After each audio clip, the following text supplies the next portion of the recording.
오늘은 화나는 주제에 대해서 이야기를 해볼게요. 바로 뭐냐면 부동산 프로젝트 파이낸싱 이야기입니다. 여러분, 우리나라 부동산 PF가 얼마나 엉망인지 알고 계세요? 이거 진짜 안 돼요. 충격적인데요. 우리나라의 PF 구조는 사업 주체가 총 사업비의 단 3%만을 자기 자본으로 투입하고 나머지 97%는 빚으로 충당하는 구조입니다. 이게 거짓말이 아니고 이게 진짜예요. 이게 KDI 이제 포커스 보고서에서 제가 참조해서 말씀을 드리고 있는 건데요. 자, 그렇다면 이와 반대로 다른 나라는 어떨까요? 다른 나라 이야기를 해볼 수가 있을 것 같아요. 미국, 일본, 네덜란드 같은 주요 선진국에서는 이 PF를 추진할 때 자기 자본 비율이 무려 30에서 40%에 달한다고 합니다. 우리나라 몇 퍼센트라고 했죠? 우리나라 3%라고 말씀드렸죠. 근데 이거 너무 차이가 많이 나는 거 아니에요? 10배 차이가 나는? 우리나라의 PF 구조가 이렇게 취약하고 기형적이기 때문에 PF 문제가 경제 위기가 올 때마다 반복될 수밖에 없는 겁니다. 그래서 오늘 영상에서는 이 문제의 원인과 해결 방안에 대해서 좀 말씀을 드려보도록 하겠습니다. KDI 포커스에서 보고서가 마침 나오기도 했고요. 그러면 끝까지 시청을 부탁드리고 도움이 되신다면 구독도 부탁드립니다. 좀 있으면 이제 1000명이에요. 본격적으로 부동산 PF 이야기를 좀 말씀을 드려볼게요. 여러분, 그래서 최근 몇 년간 이 부동산 PF가 우리나라 경제에 얼마나 큰 위협이 되었는지 알고 계시죠? 2019년에 이 PF 익스포저 100조 원 미만이었습니다. 그런데 2023년에 160조 원 수준으로 급증을 했어요. 아니 이게 조가 무슨 애들 장난이야? 100조 원에서 160조 원이 됐대요. 무슨 만원에서 16,000원이 된 것도 아니고, 아니 치킨도 만원에서 16,000원이 되면은 야 진짜 개 많이 올랐다 이러는데 부동산 익스포저가 100조 원에서 160조 원이 됐다는 거예요. 근데 이게 끝이 아니에요. 이게 끝이 아니라는 게 어질어질한 거죠. 토지담보대출 그리고 새마을금고 대출 등 유사 PF 대출이라는 것도 있어요. 이건 또 뭔데? 이거 뭐 치킨에다가 뭐 치즈볼까지 합치는 거야? 이거까지 포함을 하면 얼마냐? 230조 원이래요. 230조요? 이게 말이 돼요? 거짓말이 아닐까요? 아무튼 그래서 2022년 말 여러분들 잘들 알고 계시겠지만 태영건설 이 워크아웃을 신청을 했죠. 그리고 20개 이상의 종합건설사가 파산을 했습니다. 여러분, 이런 상황에서 정부는 뭐 했냐고요?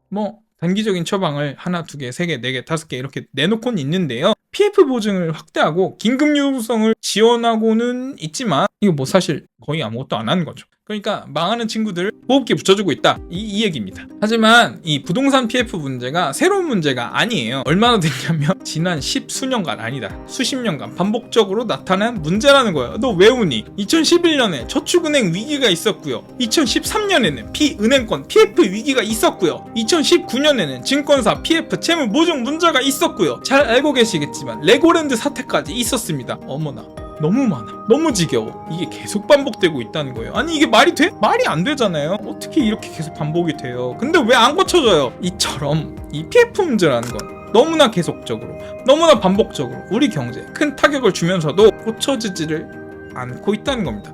이쯤 되면 안 고친다는 거죠. 고치기 싫은 거라고 할 수 있겠어요. 자, 왜 이러는 걸까요? 이거 약간 김상중 아저씨 같은데? 왜 이러는 걸까요? 고양이가 자꾸 울어서 밥을 줬는데 이렇게 울어요. 자, 그러면 문제의 원인을 말씀을 드려보겠습니다. 자, 이제 부동산 PF 문제의 근본 원인. 자, 근데 이 부분이 제일 화나요.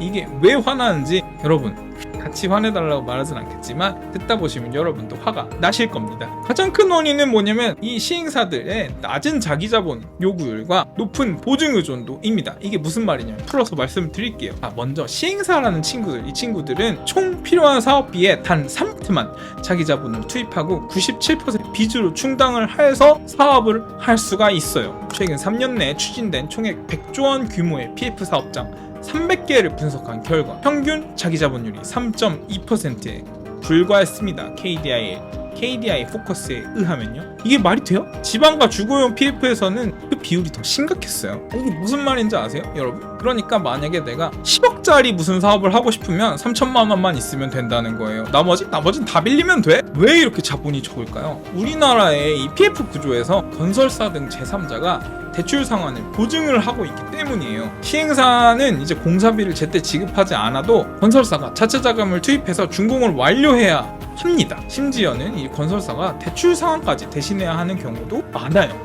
이게 정상적인 구조일까요? 아니, 당연히 정상적이지 않죠. 어떻게 이게 말이 돼요?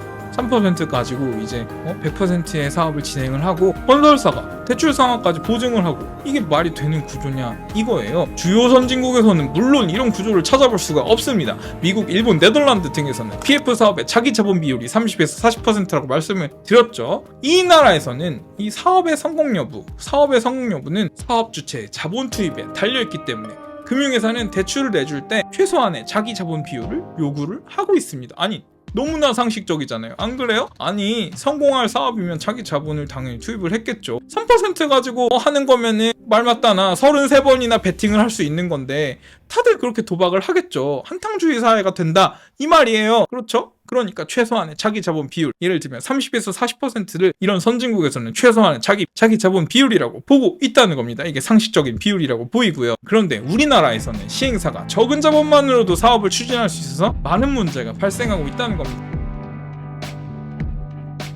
이런 구조는 결국에는 부채 의존도를 높이고 금융 및 건설업계 전체 위험을 확산시키는 요소가 될 수밖에 없습니다. 정리하겠습니다. 이 PF 문제의 근본 원인은 뭐냐면 낮은 자기 자본 비율과 높은 보증 의존도로 인한 낙후된 재무 구조입니다. 이 문제를 해결하기 위해서는 한두 가지 필요한 게 아니라 구조적인 변화가 필요해요. 그러니까 안 된다는 말 같네요. 하지만 할 수 있어! 해야 돼요. 다음 섹션에서는 이런 구조가 그러면 어떤 문제로 이어지는지에 대해서 말씀을 드려볼게요. 아니 그러면 괜찮은 거 아니야? 3% 가지고 하면 뭐가 문제인데? 이렇게 생각하시는 분들도 있을 것 같아요. 이거 안 돼. 그래서 뭐가 문제인지 혹시나 모르실 분들 위해서 말씀을 드려보겠습니다. 뭐가 문제냐면 이 저자본, 고보증 구조가 어떤 문제가 있는지 살펴볼게요. 이게 진짜로 말도 안 된다고요. 첫째는 이 시행사들은 3%만 가지고 일을 하면 되기 때문에 규모를 키울 필요가 없어요. 그래서 영세화가 지속된다는 거죠. 이 시행사라는 것들의 발전이 아예 막혀버린다는 거예요. 여러분 그 총 사업비가 예를 들어서 4천억 원이라고 합시다. 이런 대규모 개발 사업에 자기 자본을 100억 원만 투입을 하고 개발이 성공을 했다. 그럼 이제 수백억 원의 배당을 받을 수가 있다고 생각을 해볼게요. 그러면 이렇게 투입 자본은 적고 수익성은 굉장히 높으니까 한탕을 노리는 사업자, 이런 영세 시행사들이 난립을 하게 돼요. 한마디로 사기꾼들이죠. 이런 상황에서 어떻게 믿을 만한 대형 시행사가 출연을 할 수가 있겠어요? 안 된다는 거예요. 자, 두 번째, 이 저자본, 고보증 구조는 개발 사업의 사업성 평가 자체를 무마시켜버려요. 이 사업성이 사실은 굉장히 중요해요. 왜 사업성이라는 게 중요하니? 사업성이 당연히 중요하죠. 주식 이야기를 좀 하겠습니다.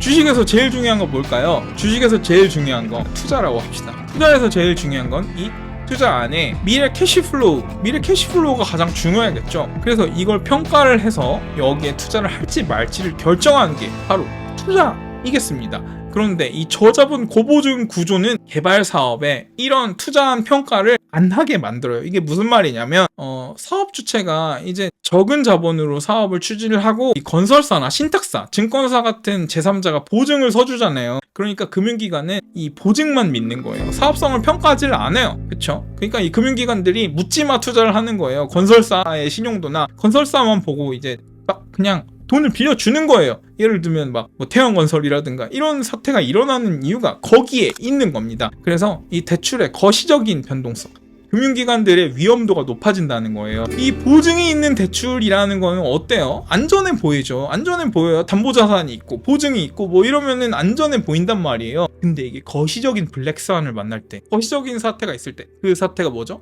바로 이번처럼 금리가 급격히 인상하거나 할 때 이래 거시적으로 큰 문제가 일어나게 된다는 거예요. 근데 이런 일들이 자주 일어나지 않는다고 해서 대비를 안 해야 된다는 게 아니에요. 왜냐면 여러분, 쉽게 말해서 보증이 있으니까 사업의 세부 사항은 대출에서 크게 고려되지 않는다는 거 말씀을 드렸어요. 그래서 이제 호경기에는 대출이 몰리고 불경기에는 대출이 급락을 하게 되는 겁니다. 근데 이게 끝이 아니, 더 중요한 게 있어요. 이 모든 비용과 위험이 결국 누구한테 전가되냐면 바로 국민들한테 전가가 된다는 겁니다. 이렇게 그 3%의 그 사업 시행비만 가지고도 이 사업을 추진할 수가 있게 된다는 점, 그리고 이것에 대한 보증을 실제적인 어떤 납입이 아니라 보증을 통해서 건설사가 거기에 자본을 투입한다는 점 때문에 만약에 이 사업이 망가지게 되고 거시적인 블랙스완을 만나서 진행되지 않는다고 하면 이 비용과 위험이 금융회사를 통해서 국민들에게 전가가 된다는 거예요. 이 보증비용, 금융비용, 건설비용이, 그리고 만약에 이것들이 성공한다고 해도 너무나 큰 레버리지, 너무나 큰 금융비용을 쓰고 있기 때문에 분양가에 묻어나서 비용이 높은 주거비로도 이어지게 됩니다. 쉽게 말씀드리면 쉽지 않을 수도 있어요. 너무 말을 빨리 들어서. 이 시행사는 무책임하고 금융기관은 안일하다. 그래서 국민들의 비용이 높아지고 있다. 이렇게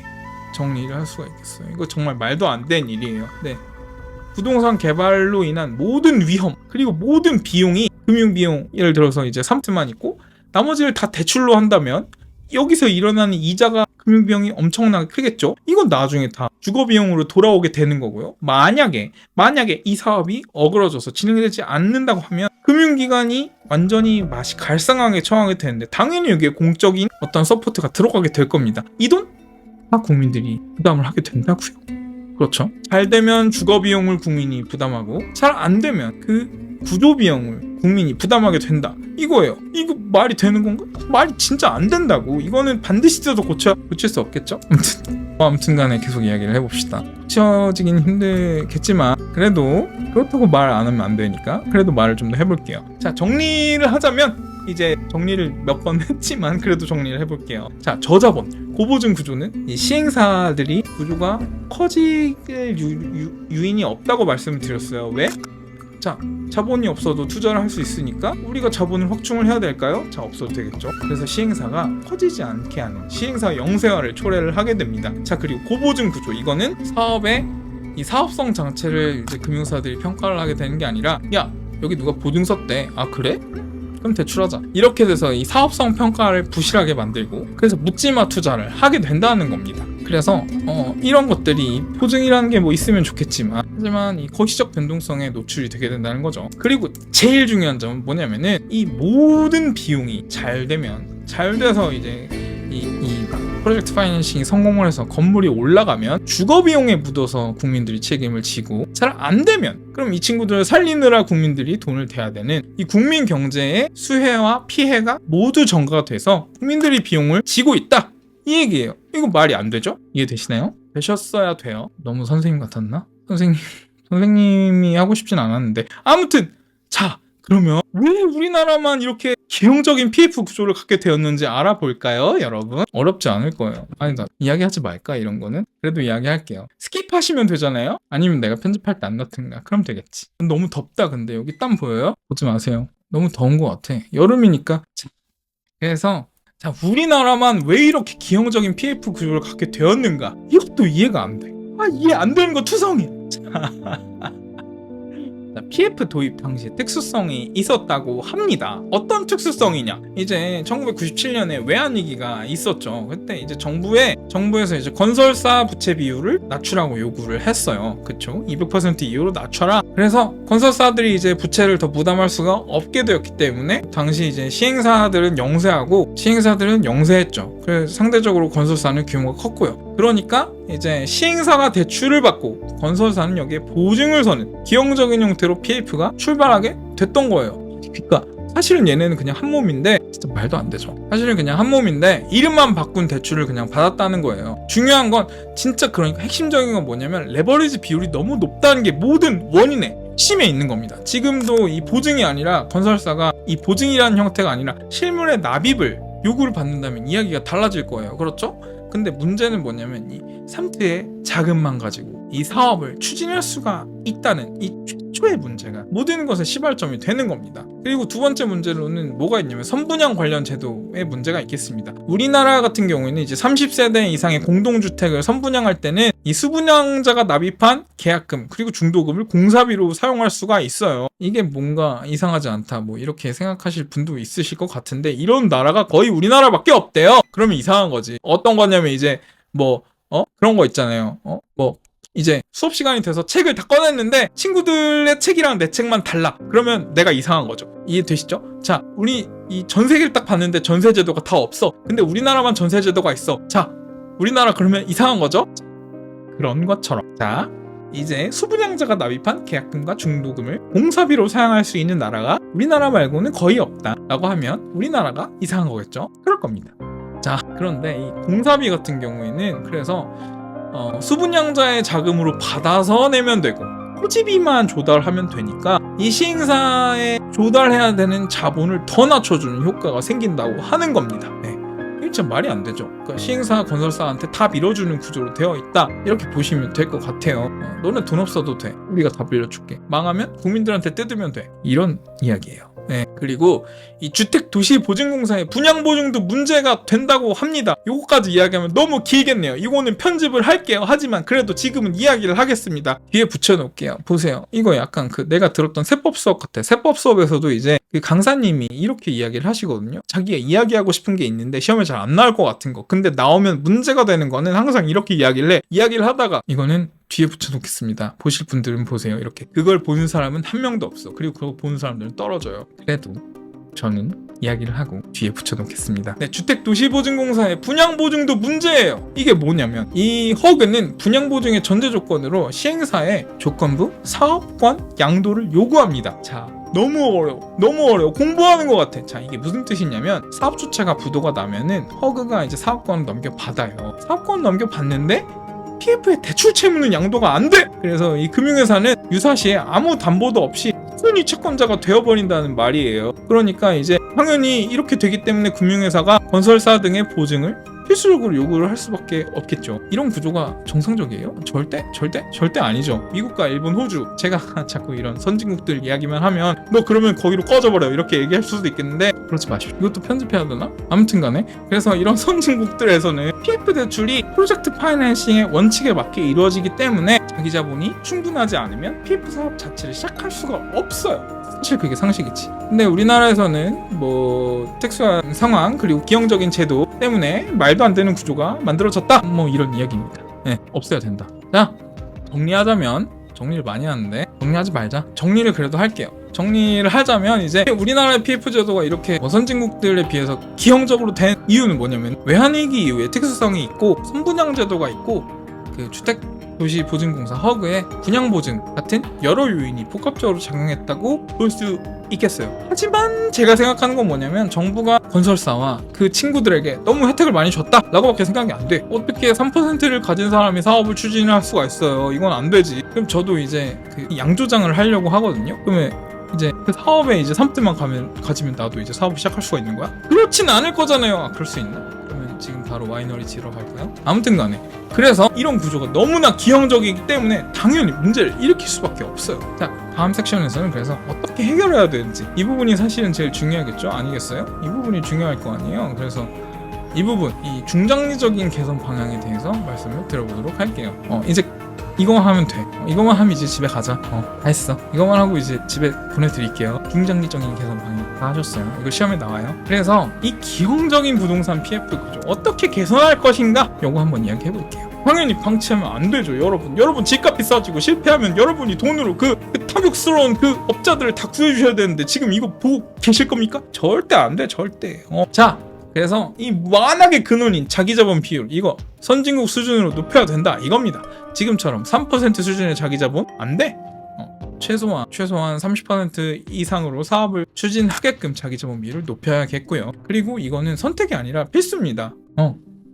재수는 필수. 아무튼 자기자본 비율이 낮은 상태에서는 절대로 건전한 금융구조 유지가 안 되거든요. 이게 어떻게 되는데? 자, 그리고 둘째, 제3자의 보증을 최소화하거나 폐지해야 돼요. 예. 사실은 처음에는 이제 폐지로 이야기를 하려고 했는데 최소화로 좀 이야기를 바꿨어요. 건설사나 신탁사, 증권사가 보증을 서주니까 이제 시행사는 자기 자본을 투입할 필요가 아예 없다고 생각을 하는 것뿐만 아니라, 그리고 그뿐만 아니라 이제 은행 같은 경우에 돈을 빌려주는 주체들도 당연히 얘네가 보증해줬으니까 괜찮겠지? 사업성 검증 안 해도 되겠지? 이렇게 생각을 하게 된다는 거예요. 그렇겠죠? 이 얘기는 이 전세 대출에 대한 보증과도 굉장히 밀접하게 연결이 됩니다. 은행들이 만약에 이 전세 대출 보증 국가가 해주지 않는다면 은행들이 이 차주와 대주의 신뢰성과 상환 가능성에 대해서 개별적인, 전문적인, 심층적인 평가를 하겠죠. 왜냐면 은행 돈이니까요. 은행 돈이 떼먹히게 되는 거니까. 그런데 지금은 국가가 이 전세 대출이라는 거를 정책적으로 보증을 해주고 있단 말입니다. 그러면 은행이 이것에 대해서 위험 평가를 할까요? 아니요.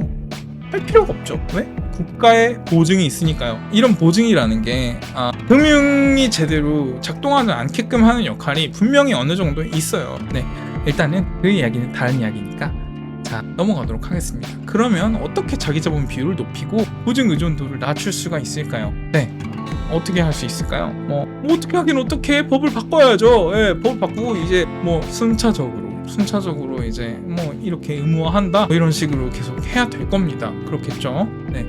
뭐 이 부분에 대해서는 이 KDI 보고서에 좀 더 자세히 나와 있어요. 근데 법을 바꿔야죠. 그렇죠? 규제도 만들고요. 대손 충당금에 대한 세제 개편이라든가 뭐 이런 것들도 다 필요할 겁니다. 궁금하신 분들은 물론 30분이나 제 말 듣고도 아직도 모르는 게 있어야 된다고 생각하실 것 같진 않은데 아무튼 간에 그 보고서를 한번 보시면 될 것 같아요. 보고서 재밌어요. 읽어보세요. 정리하자. 정리할게요. 정리 너무 많이 했다. 네, 제 집은 정리 못하는데 이렇게 계속 정리만 하고 있네요. 정리를 하자면 이 부동산 PF 구조 근본적인 개선을 위해서는 자기자본 비율을 높이고 그리고 제3자의 보증이 폐지하고 자본 확충을 위한 규제 그리고 지원 정책을 도입해야 된다. 죄송해요. 너무 원론적인 이야기만 해가지고 죄송해요. 근데 원론적인 게 맞죠? 아니에요? 근데 맞는데 말하다 보니까 너무 웃기네. 너무 맞는 얘기예요. 이렇게 해야 돼요. 이렇게 해야 되는데 사실 뭐 몰라서 안 했겠어요. 그런 생각은 좀 안 들기도 하고 말하다 보니까 아무튼 자 결론으로 넘어가겠습니다. 결론. 자, 결론. 여러분, 그 부동산 PF 문제가 진짜 심각하잖아요. 지난 수십 년 동안 반복적으로 우리 경제에 큰 위기를 초래를 해왔고요. 근데 근본적인 개선 전혀 이루어지지 않았죠. 이 문제의 핵심 원인은 뭐라고 말씀드렸나요? 당연히 시행사의 낮은 자기자본 비율입니다. 그리고 이 보증이라는 거에 대한 높은 의존도가 문제가 돼요. 우리나라는 평균적으로 계산을 해봤을 때 약 3%의 자기자본만 있으면 사업을 추진하고 나머지는 97% 빚으로 충당 말도 안 되는 구조를 가지고 있습니다. 네, 주요 선진국에서는 어때요? 주요 선진국에서는 자기 자본 비율 30에서 40%에 달하고 있어요. 물론 이 선진국들도 처음부터 30에서 40%였던 아니에요. 특히 호주 같은 경우에는 금융위기 이전에는 뭐 10% 중반, 뭐 20% 이러다가 계속해서 높아져 왔거든요. 우리나라도 높아질 수 있어. 네. 그렇다는 거예요. 네, 목소리 커져서 죄송합니다. 괜찮아요. 편집을 통해서 목소리는 노멀라이즈 시킬 수 있으니까요. 자, 아무튼 간에 우리도 이제 이 문제 해결해야 됩니다. 자기자본 비율을 높이고 제3자의 보증 폐지해야 돼요. 그리고 이걸 위해서 강력한 규제 그리고 자본 확충을 장려하는 다양한 정책, 지원, 도입을 해야 되겠죠. 마지막으로 하나만 이야기를 할게요. 집에 가고 싶을 텐데 죄송합니다. 부동산 PF 종합 데이터베이스 구축하는 것도 매우 중요하다는 그 이야기가 보고서에 나와요. 왜 그러냐면 우리나라에서는 현재 이 PF 사업장별 재무자료와 사업성에 관한 자료가 매우 부족하다고 나와 있습니다. 그래서 이 상시적인 모니터링, 뭐 예를 들면 전산화 같은 게 전혀 되지 않고 통합적인 관리가 안 된다, 뭐 이런 이야기겠죠. 그러니까 문제를 미리 해결할 수도 없고 차후에 해결하려고 해도 시간이 너무 많이 든다, 뭐 이런 이야기가 생각이 들어요. 자, 그래서 우리가 해야 될 일, 근데 이게 우리 일이야? 우리 일이긴 한데 우리가 할 수 있는 일이야? 이런 패배감 있는 멘트는 좀 좋지 않은 것 같은데요. 아무튼 간에 누군가는 해야 되는데 누가 해야 되는데 모르겠다. 아무튼 간에 모르겠네. 죄송해요. 아무튼 끝까지 만약에 봐주셔서 정말 감사하고요. 이 부동산 PF 문제에 대해서 여러분 어떻게 생각하시는지 뭐 댓글도 뭐 남겨주시면 감사할 것 같고, 네, 그래서 이야기가 끝났어요. 대략 30분 정도나 평소에는 뭐 보지도 않는 이 부동산 PF 이야기를 좀 했는데 부동산 이거 좀 그렇지 않아요? 저는 이제 쿠키로 넘어가서 쿠키는 짧게 하자. 왜냐면은 우리 엄마도 나를 안 보더라고. 자, 아세요? 우리 엄마도 나를 다 안 본다는 이야기는 뭐냐면은 굉장히 지루하다는 거겠지? 그쵸? 제가 예전에 책을 쓴 적이 있는데요. 우리 엄마도 그 책을 다 안 읽었어. 근데 엄마가 만약에 이 영상을 보고 있다면 나는 엄마 서운하지 않아. 왜?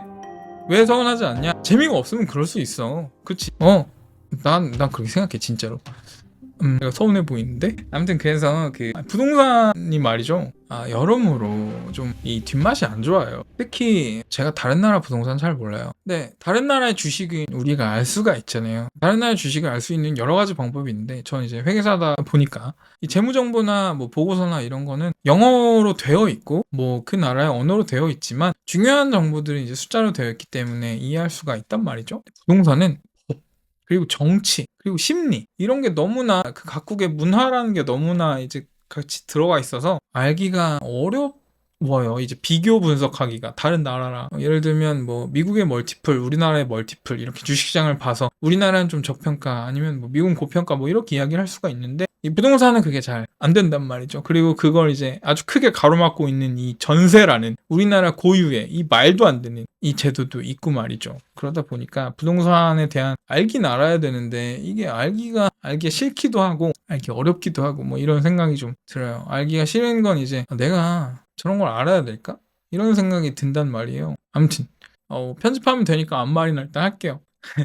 아무튼 그래서 이번 주에는 이제 영상을 4개를 찍었어요. 영상 4개를 찍었는데 뭐가 처음에 업로드될지는 모르겠습니다. 그리고 여러분 아실지 모르지만 제가 영상을 4개를 찍는다고 4개를 다 업로드를 못해요. 왜냐 시간이 없어서. 왜냐면 찍는 것도 편집하는 것도 시간이 오래 걸리거든요. 그쵸?